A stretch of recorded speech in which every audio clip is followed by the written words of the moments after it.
When Irene Hirano Inouye graduated from the University of Southern California, she was determined to make a difference. Decades later, she has that same spark. That graduate, a third-generation Japanese American, received her bachelor's and master's degrees in public administration. She would go on to build a storied career as a Japanese American leader committed to strengthening ties between the U.S. and Japan.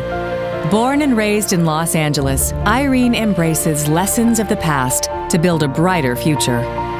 She co-founded the Japanese American National Museum in her hometown in 1988. The museum is the first in the U.S. dedicated to the Japanese American experience. For 20 years, Irene served as the president and CEO, and in 1994, President Clinton appointed her to the Committee of the Arts and Humanities.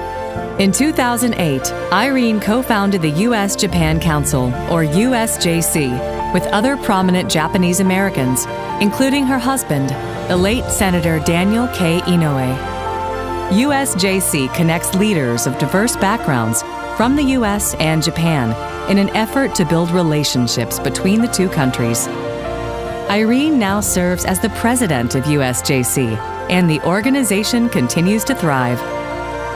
After the Great East Japan earthquake in 2011, USJC partnered with the U.S. Embassy Tokyo to create the Tomodachi Initiative in support of young people who were affected by the disaster. Tomodachi invests in the next generation of Japanese and American leaders through educational and cultural exchanges, as well as leadership programs. Over the years, Tomodachi has grown to regions outside of Tohoku and to the U.S., and in 2014 received praise in a joint statement by President Barack Obama and Japan Prime Minister Shinzo Abe.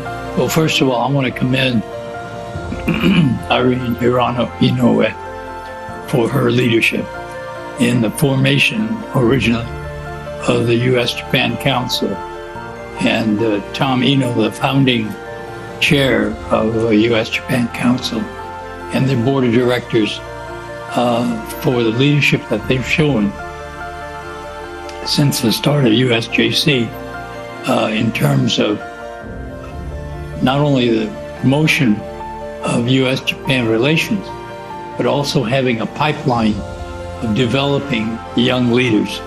And this is so important.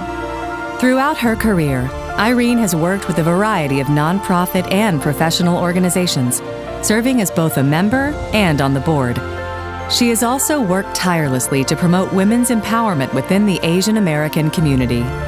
In 2013 and 2014, she helped launch the Women in Business Summit in Tokyo, and she represented the U.S. in Japan's International World Assembly for Women's Symposium in 2014 and 2016. While Irene continues to affect change on a global scale, she's also worked to connect Texas with Japan. One example is the 2018 Japan-Texas Economic Summit in Houston, which USJC hosted in collaboration with close to 50 cities and organizations, including the Japan-America Society of Dallas-Fort Worth. We are confident that U.S.-Japan relations will remain strong. That is because of leaders like you who are gathered, who are dedicated to our bilateral relationship. For her work in building people-to-people ties among the state of Texas, the U.S., and Japan, we honor Irene Hirano Inouye, the bright-eyed USC graduate on a mission to change the world, with the Sun and Star Legacy Award from the Japan America Society of Dallas-Fort Worth.